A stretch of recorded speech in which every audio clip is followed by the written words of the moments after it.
Welcome to Local Everywhere. I'm Cynthia Pooler.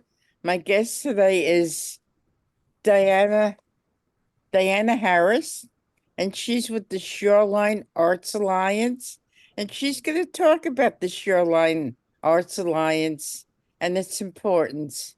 So, Diana, good morning. How are you? Good morning. I'm well. How are you? Good. So, tell us a little bit about your Shoreline Arts Alliance.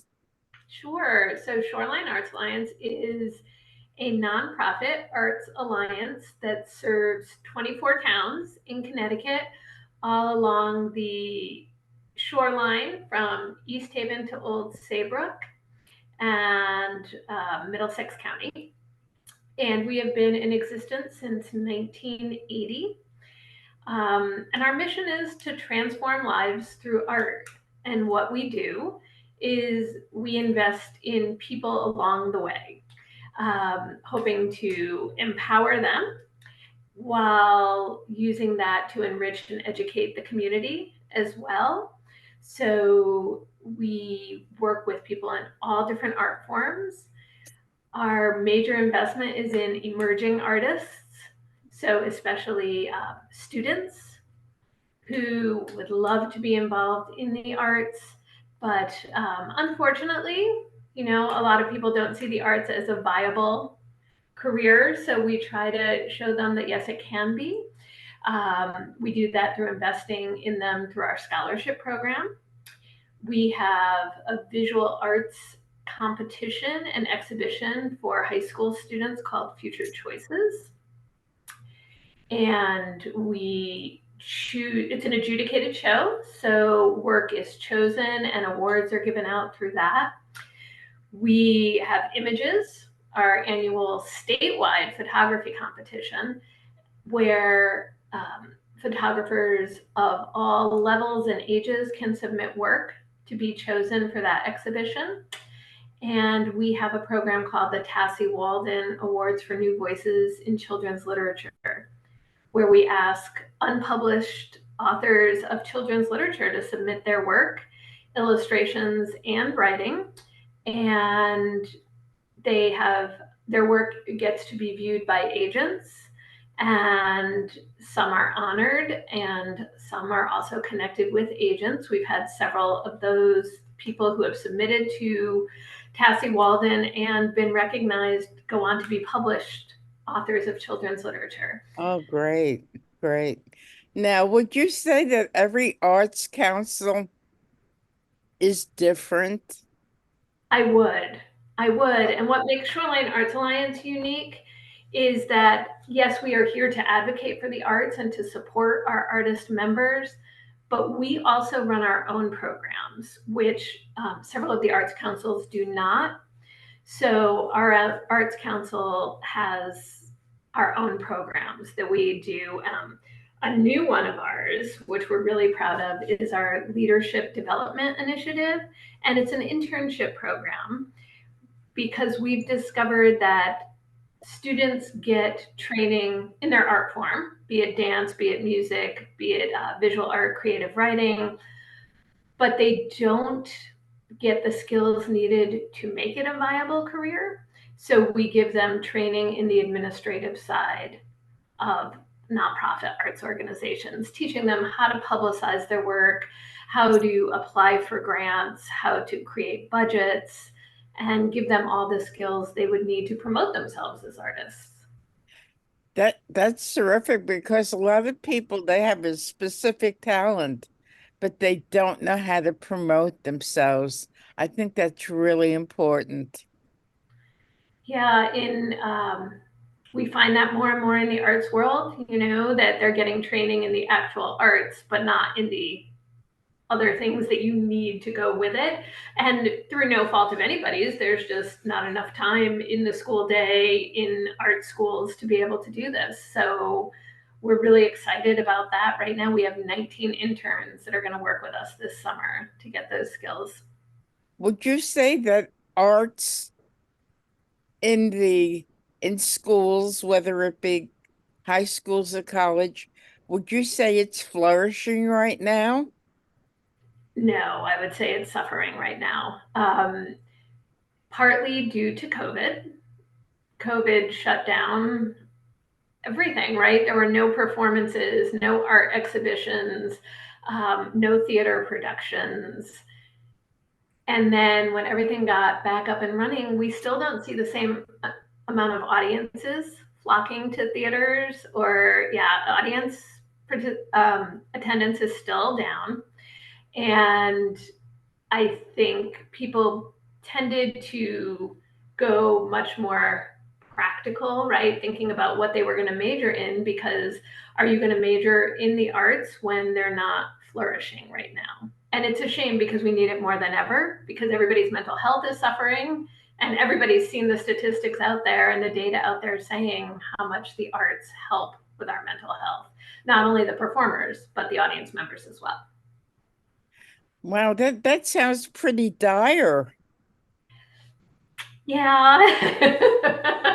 it's yeah, and it's one of the reasons we instituted post COVID our celebration of the arts. So we are doing it for the third time this year. We're doing it on June 27th at the Scranton Memorial Library in Madison, and it is free to the public, and it's just a time to come in, be exposed to the arts, and celebrate the arts. So we feature the winners of our Arts Alliance scholarships that are going to be performing and exhibiting their work. We have people that have been honored in our Future Choices visual art program, people that were honored in our images photography program, and some of the honorees from our Tassie Walden New Voices in Children's Literature program will be reading their work. So it's a 2-hour extravaganza of art. It's meant for people to just walk through and enjoy what's going on. In one room, we'll have visual art and videos set up for people to view.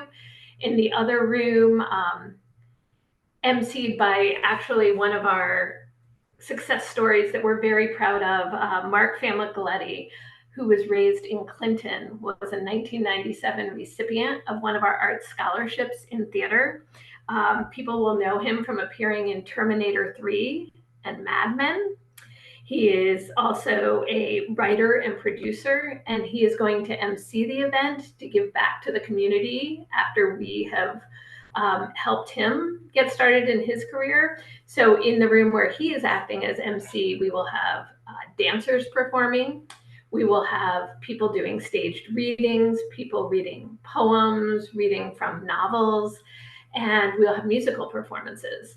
So those will be going on concurrently across the hall from each other. And then outside, we'll have a tent with refreshments from local establishments who have donated food to the event, and some music, and people will be able to network.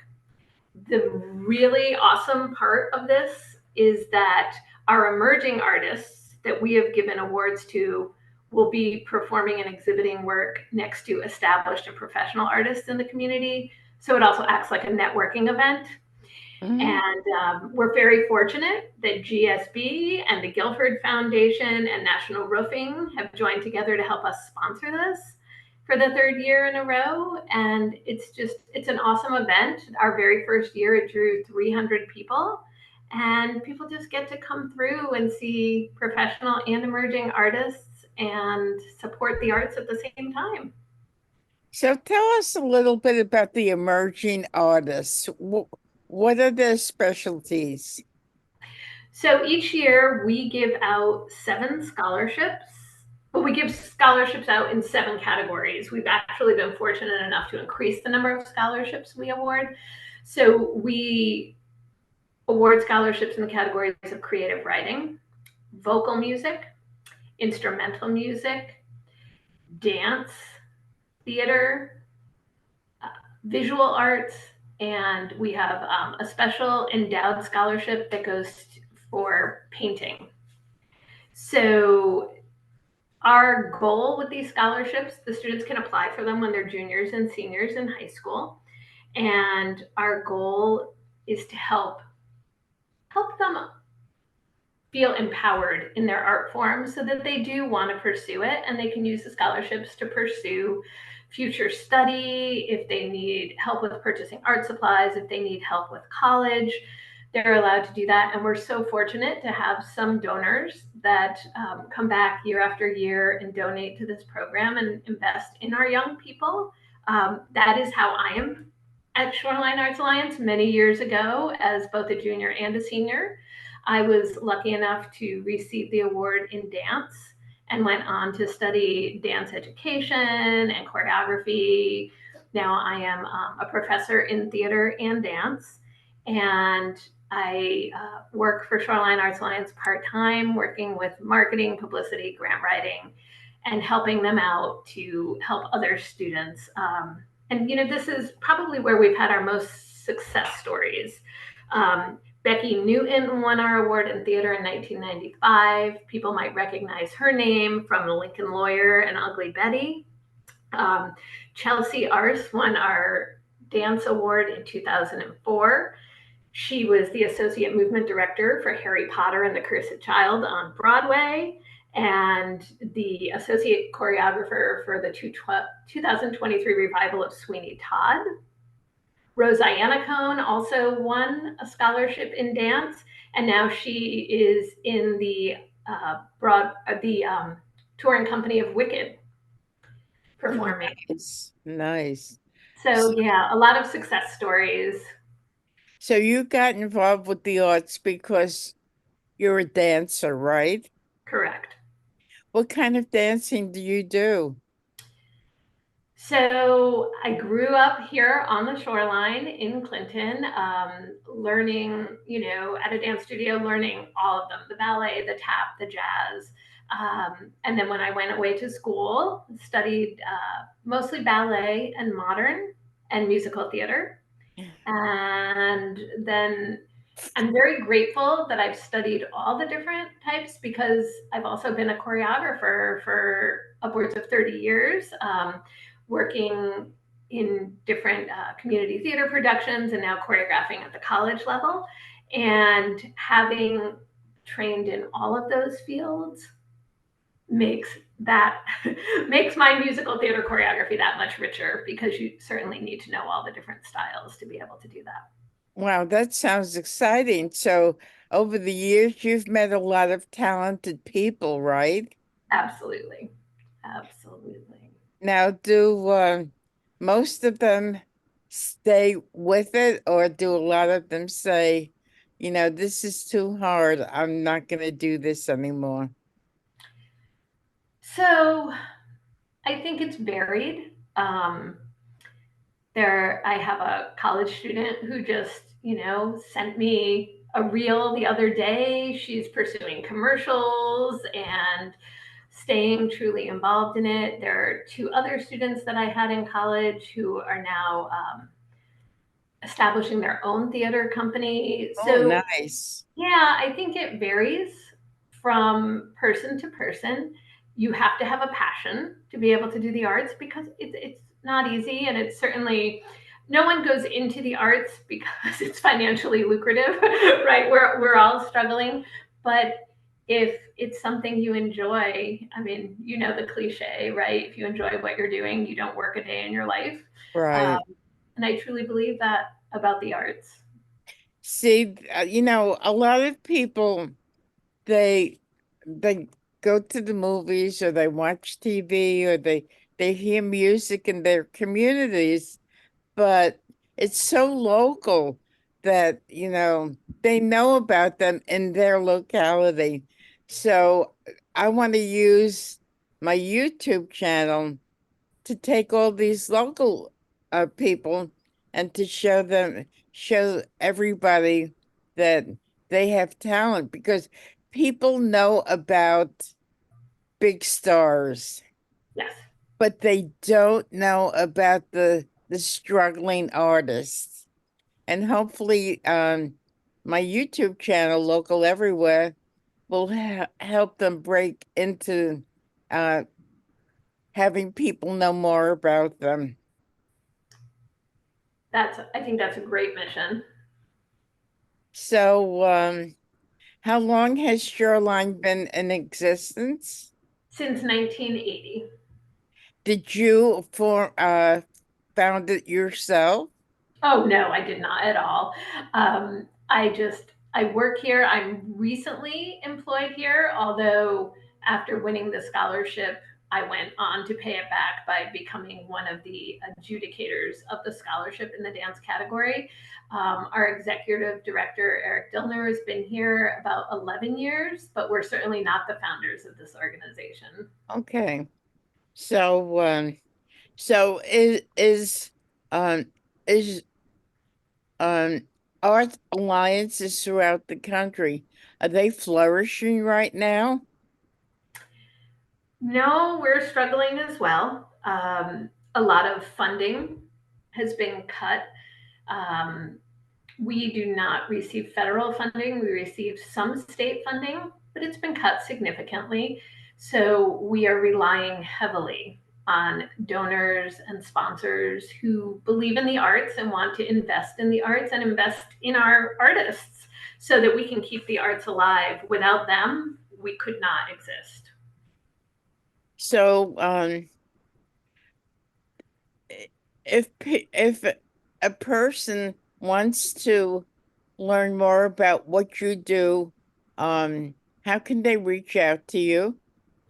So our website is shorelinearts.org.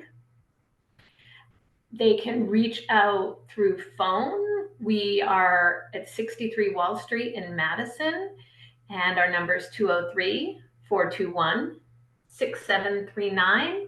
And you can also always email. The email that you could reach me at is office@shorelinearts.org.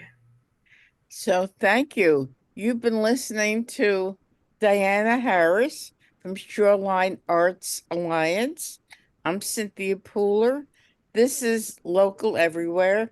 And if you like this show, please subscribe to my YouTube channel. Thank you, Diana. Thank you, everybody, for listening, and have a great day. Thank you.